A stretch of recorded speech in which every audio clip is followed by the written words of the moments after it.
All right. Morning, everyone. Thanks for joining us. We've got UTSA head coach Jeff Traylor here with us today. If you could, please make sure your microphones are muted and then use the raise hand function to request questions, and I'll call on you. JJ, you want to get us started? Jeff, just looking back at the Army film, what were some of the big takeaways that jumped out? Some mental mistakes early were disappointing. The second half, we were really clean. But, man, that first half, just put ourselves in some bad situations. I understand there's always going to be mistakes made in the game. I say it all the time. I'm an imperfect coach, coaching imperfect people. There's going to be imperfection, but we just can't overcome those mistakes. Now, the second half, we were really clean. But I think the biggest takeaway is just when you go up there to the Army and play during 9/11, that was the pageantry, the cannons, the flyovers, the cadets, the home field atmosphere. You could see why it's so hard to win up there. And man, those kids play hard. But our kids just, what made one more play. Taking all that into consideration, how big of it was it to get out of there with the win this week? I'm not so sure we didn't play better the week before. You got to be careful in this little game of football because we played really well the week before. We were a lot cleaner. We had more mental mistakes in this ball game, but I repeat, the second half we were really locked in and started playing good football. Okay, Greg, we'll go to you. Jeff, is the way you review film for the defense specifically different against a team like Army just because what they do offensively is so unorthodox? Or, how do you evaluate how that unit performed and what are your takeaways from this game? Well, we put our kids in some bad situations. I'm sure you and JJ have had a blast talking about how we gave up 300 yards and probably haven't talked about how we only gave up 175 rushing. That's the key stat to me. You got to look at the style in that game. I did not want to go into that game and let them keep the ball from us. How much fun did y'all have watching Zachary Franklin, Josh Cephas, and JT when they had the ball for 8.5 minutes in the third quarter? I bet y'all didn't enjoy that very much, right? So even though they're throwing the ball, at least they're scoring quickly. So I can get my offense back out there and let my great players go play. So, no, we did not want to give up 300 yards in the air. But, yes, we put our kids in some bad situations by so many one-on-one matchups. But they've got one more person than you do because they're reading you. So they're always going to have one more than you do. So how are you going to even the numbers up? Well, the way we chose to do it is how we played it. I have no regrets. I wish we'd have made a few more plays down the field. But, hey, it gave you media guys something to be really excited about. Fans, TV guys, that overtime games are fun for everybody except the coaches and the guys you're rooting for. Anwar. Sorry about that, Coach. Hello, good to see you again. Coach, obviously, returning to Austin, in UT where you kind of got your college start. I'm kind of curious what your thoughts are on that and some of your memories of being here in Austin. And the second question will be, how do you guys prepare for a Texas team where you may not know who the quarterback will be that Saturday? It's similar, but different. Obviously, the DKR has its own pageantry. I mean, just that the stadium in itself, the fan base, that cannon when it goes off, it's very similar to the cannons that go off at Army. That thing will scare you if you're not prepared for it. I just hope we don't hear it a whole bunch. That means y'all scoring a ton on us. So. That's what I am excited about for my kids to get to experience just that place and that fan base. It's really special. To your other question, Amar, about the quarterback situation, I feel for Steve. I've gone through that. My first year here, we went through 4 quarterbacks in our first 4 games. And that's hard on the coaching staff. It's hard on everybody for timing, planning. But I think Coach Sarkisian is one of the best quarterback coaches in the country and designers of offenses. And I know whoever he chooses to play back there, he'll give them a good plan. Okay, Kirk. Hey, Jeff. Good morning. Congratulations on your strong start and the win. Do you feel like you're catching Texas at a good time with all the emotion that they obviously put into the Alabama game? And a second question, do you feel like y'all have so much credibility, nationally speaking, that you really can't sneak up on anybody anymore? I feel for them because I understand what they went through. I'm not sure the best team won on that particular day, Saturday. After studying the video, it really looked like Texas outplayed them at home in front of a great crowd. So I know how that feels. We went through a similar loss the week before. Now, it got my kids' attention. I mean, it really did. My kids did not want to have that terrible feeling again. And that's just such a sick feeling when you play that well. And I know as much as you guys love your team, that's how we love our team. So I know how you guys feel today. It's just sickening because they just played so incredibly hard and so well, honestly. As far as our credibility, we have gotten better. There's no doubt about that. I look at just how big y'all are and how fast you are. We are bigger and faster, obviously 3 years later than we first got here. But, man, just the size, y'all's O-line and D-line, what y'all done, Coach Flood and Bo have really done a fantastic job of improving the girth and the size up front. And I've told our team, I've been in the SEC before. I feel like that's what our schedule's like right now, to play Houston, then Army, and then Texas. It's the 3 games of attrition where that SEC gets you. So as hard as y'all played, imagine that very next week, you got to go do that again and then again. And it's a big man's game, and you guys have really improved up on both lines, in my opinion, Kurt. Okay, Garrett, we'll go to you. Hey, Coach, doing all right? Good morning. We're good.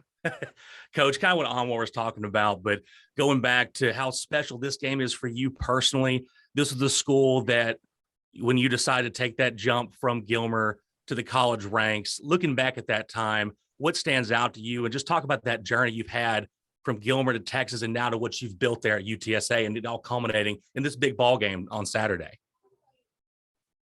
Well, I had decided to probably stay in Gilmer. That's been very well documented. I had a house on the lake, 3 7-acre ponds in my backyard, all the fish you could ever catch. I lived right beside my brother who had 4 young children. I had 3 children. He's still my best friend, still coaches with me. I don't know I would have left for many other places than the University of Texas. Coach Strong was very special to me. He still is. He's still a dear friend of mine. He still calls me anytime he can, and we just laugh and cut up. And it was a special time for me. I learned so much. There's no way I'd be where I am today without that place. So, yeah, I'd be lying if I didn't tell you I'm not grateful to that university for the opportunity they gave me. And so many friends I have still there, just some guys on this screen right here just that have been really good to me through my career. And it'll be special, but I can't. I've got 7 guys on my staff that were on that staff. We have a player, Tim Yoder played for the Horns and was a really great scout team running back that I couldn't believe how Charlie would hit him every day in practice because Charlie was so physical, that defense. And Yoder's one of the toughest people in the world. And I know we've got a few guys on our staff that have degrees from that place. So, yeah, it's a very special place, but we're excited to go in there and play in DKR. JJ? Jeff, can you talk about the play of your offensive line this past week? How did they grade out? And, just what can you say about their effort this week? Well, anytime you lose 4 offensive tackles, and, we got Ernesto back, and then he went down, quickly again. So we are snake bit right now. Obviously, Vinley got 3 holding penalties. I thought the 1 touchdown they called back early in the game, what a great nod route Gavin ran. I thought that was a really weak penalty, very late call. The other two, we earned those. We held them. So we've got to clean up some stuff there. Those kids are giving me all they've got. When you have a walk-on playing right tackle and a guard playing left tackle, there's only so much you can do to scheme to help those guys. And we did our best to chip and bump and help. But when you start doing that, those defensive guys get paid to feed their families too, right? We got a lot of internal pressure, and we just got to hold on. Frankie and Vinley are giving me all they've got right now. We did run the ball better. We've got to be able to run the ball to slow down the pass rush so they just don't jump us. But, man, Texas, their D-line is really good. Bo, and I know I'm repeating myself, Bo's done a really good job. They play really hard. And those guys have been playing down there for a minute. So those guys are veterans, and was really impressed with how they handled Alabama's O-line, who I think has one of the best O-lines in the country. Jeff, sticking with the run game topic there you mentioned, it seemed like the Roadrunners were able to get that going as the game went on this past week. Is that kind of what happened? You can't make, Ernesto didn't practice all week. So you go back and look at the second play of the game. I mean, I'm not going to give you our verbiage, but it's not that complicated to know which way right and left is. And our right tackle goes to the left. We're running outside zone to the right. That's a real, that makes you feel like a great coach when the second play of the game, you got one of your best players going the wrong direction. But in Ernesto's defense, the kid's not even practicing right now. He's just trying to get me through a game. And I know how it is in y'all's chairs. You got to recruit better, coach. You should have 5 tackles and 6 offensive tackles. And you're right, we should. But it's hard to overcome those 4. But I am very proud of Vinley. Vinley's going to be fine. If we can just get him to stay up, he's so strong-handed. If we can get him to just stay up and trust his technique, he's going to be fine. So I'm sure the Longhorn defensive coaching staff is licking their chops to try to go up my offensive tackles right now. Okay, Joe. What is someone like Rashad, who's been there for a while, was with your program from the beginning? What does he provide on the back end, not only just off field for leadership, but on field as a safety? A lot of experience, a high IQ, high character kid, comes from great parents, comes from a great program in Converse Judson. Just really the glue. It got hot Saturday. Like the temperature was really hot, but Army was up on us 28-14. We had just lost a crucial ball game in Houston. And Rashad's one of those kind of guys, you know how those people are in your life. Y'all got them too. No matter the situation, they're going to ride or die. Rashad Wisdom is that, right? He's not the crazy uncle that's going to jump off the bandwagon as soon as something bad goes down because the Buckies didn't have the M&Ms he wanted and going to ruin the whole trip for you. That's not Rashad Wisdom. He's going to ride with you. He'll go take some plain-colored M&Ms and make the best out of that. I know it's a silly analogy, but he's a ride or die guy, and you can't have enough Rashad Wisdoms on your football team. Greg, back to you. Jeff, you touched on the offensive line. What's the outlook for Demetrius Allen and when he might be able to return to the mix for you guys? We really hope he can come back this week. That would be a huge bonus for us. We hope we can get Ernesto going again. If we could get Meach and Ernesto back, that'd be 2 of our 4. Still be waiting on Payne Abear and Mekhi Hart to come back to get those original first 4. And I hope when I'm bragging about that first 4, in no way it seems like I'm sliding Vinley or Frankie, because I'm so grateful for what those 2 guys are giving me right now. Do you think that Demetrius could play right away, or is it going to take some time to get back up to speed? It'll be interesting to see what that looks like. We'll know more, Tuesday and Wednesday. But we would feel like he could surely get in the rotation this first week back. And if he and Vinley are your top 2 tackles on the roster that are available at some point, is there the potential to switch one of them to right, or is that too complicated at this point in the year? No, I would, me, I'm gonna do my very best to always play my best 11 no matter what. So we'll try to know more. I'm not trying to avoid your question. I doubt the Horns are watching our press conferences, so I'm not trying to hide anything. But I just got to see more before I make that decision.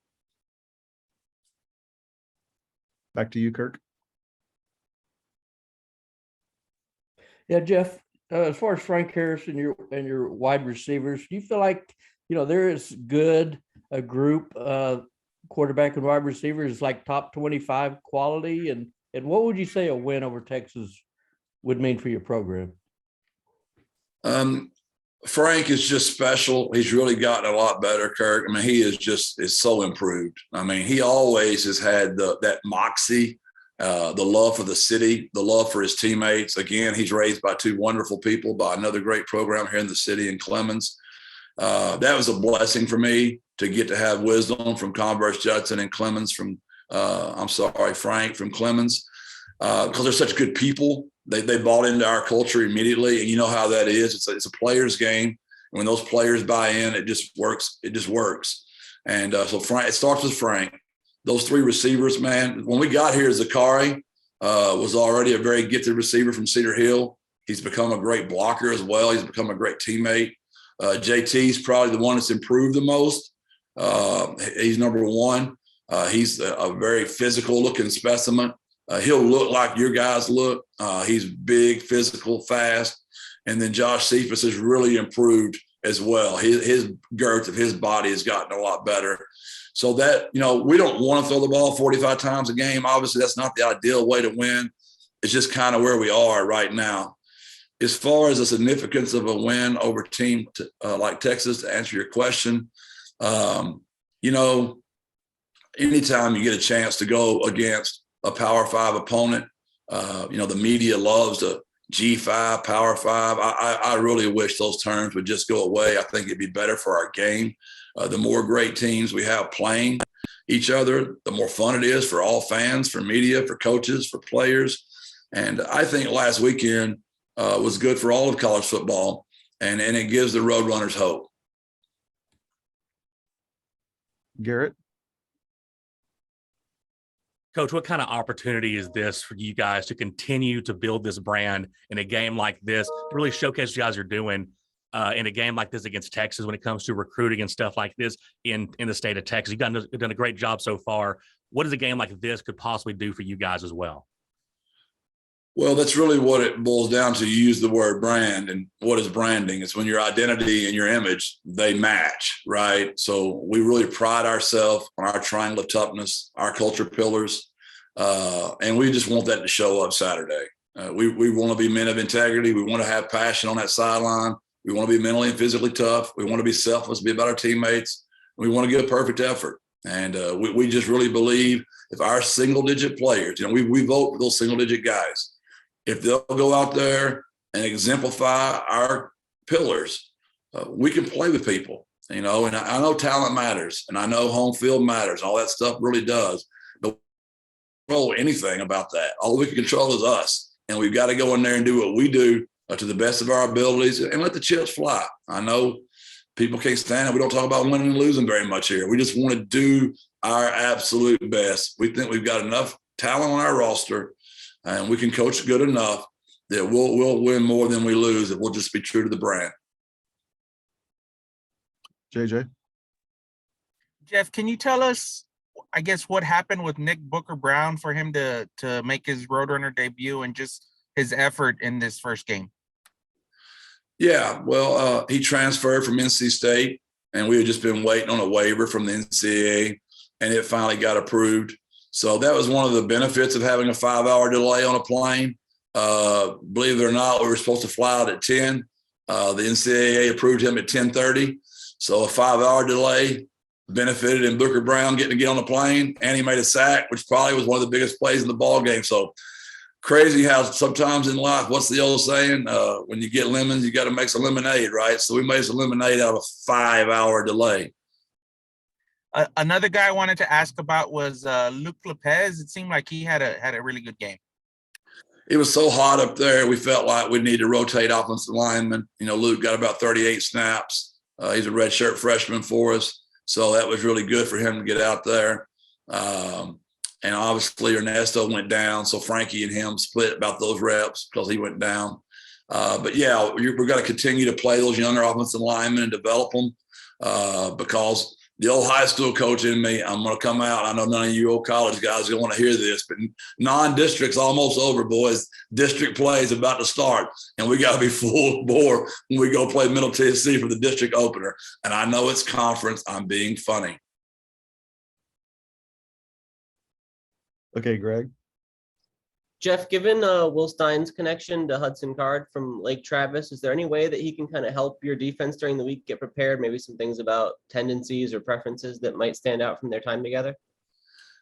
Well, there's just so many of those situations that go on all the time, right? I mean, I can't tell you how many players on that roster at the University of Texas I know very well and have known for a long time. They know our guys, right? And there's coaches that have coached, and that's just part of the deal, right? But yes, we do know him very well. Will coached him. He's an unbelievable athlete, really good football player. And Coach Sarkisian, whichever quarterback he goes with, he might put Rashad back there. He might put Bijan back there. Watch out. Sark and coach now. There's no telling what we're going to see Saturday. This is the first time in your tenure here that you guys have faced one of these blue blood programs that always is near the top of the recruiting rankings and brings in that level of athlete. Are there specific challenges that come with that, or where do you feel that challenge the most? Yeah, just that. I mean, you just look at their O-line. You know, I love the Jones kid. He's been playing there for a long time. He's 6'6", 313 pounds. You know, Cole Hudson's 6'5", 310. I know he's young, but he's just massive. You know, Majors there at center is a really good player out of Prosper. That the size and the girth. I mean, Banks, he's going to be a first-round draft pick. I mean, it's just what they've done in the line play. I think Bijan is as good a back as there is in the country. I said that way before I was going to play him. I thought when he got injured last year against Oklahoma, I might be wrong on that, but it seems like that's correct. I thought that's when their season really took a turn for the South. He's that good. His lower body strength is just phenomenal. And then when you bring in Rashad off the bench, Worthy at receiver, Jiminy Cricket. He just runs so different, right? And they've got a really good football team. Defensively, these two kids who I know very well, Jaron Thompson at safety, he's just so physical. And Overshawn just continues to get better.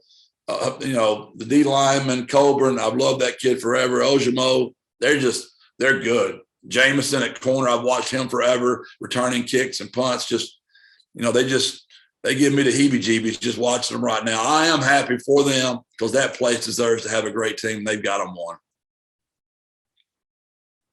Garrett? And Coach, you brought up high school, so, I wanted to go with this. What's it meant to you now, years past, though, to look back and see what the Buckeyes are still doing out here in Gilmer and what you kind of started out there, it can still continues. What's that meant to you with that group of coaches and just what they've been able to continue to go out here in Gilmer? What I'm most proud of is how many of those guys on that staff are my former players. You know, they used the game of football before the game of football used them, right? They got their school paid for by playing football. They went and got teachers' degrees. They came back to their city, their town, and now they're pouring back into those kids. I'm not sure the exact number. I know it has been as high as 6 of my former players are on that staff. I know Coach Metzl was my quarterback coach and then my offensive coordinator, now the head coach there. Just those are still my guys, right? And it makes me really proud. It's what we want to build here. We've talked about that all this offseason. Are we a flash in the pan or are we built to last? Do we have those core fundamentals that all great families, all great businesses have that make it where you last? And I'm just really proud of what those guys have continued to do. And we're trying to get that done here in year 3. Unfortunately, we won 12 games way too quick. And our media and our fan base really expects us to win every dadgum one of them now. And I was teasing again. That's a blessing, not unfortunate. JJ? Jeff, I think you guys are 14-point underdogs for this game. What's your reaction to that? That's it. I mean, they just played Alabama, the number 1 team in the country. I mean, Nick Saban invented football. And, I don't ever want to be an underdog. I'm being slightly sarcastic, which I have a lot of that in me. I apologize. But when you see them go toe-to-toe and outplay, this should be the greatest team in college football. I mean, in the last – I don't know how long Nick's been there, but they've been the best. They are the gold standard, right? And I watched the Horns, in my opinion, outplay them that Saturday. So to say that the Roadrunners are only 14 points is all we need to play with Georgia, Alabama, and Texas, I'll take that compliment all day. Anything else for Coach Traylor? Greg? Jeff, I just wanted to get your impressions of Trey Moore and what he's shown you in his first 2 games, starting at the outside linebacker position for you guys. I know another kid from right here in the San Antonio area, Smithson Valley, coached by a great coach in Larry Hill. The kid's about the right stuff, man. He plays hard. He was the first one to text me after the game against Houston. He was so apologetic, about sticking his head in B gap, not staying in C gap. Self-reflection is such a huge part of life, right? When you have a young man that's that mature, that has the ability to self-reflect, and it does not surprise me he bounced back the way he did. He made some unbelievable plays. He was one of our toughness winners Saturday, so he gets the old T-shirt for representing the brand.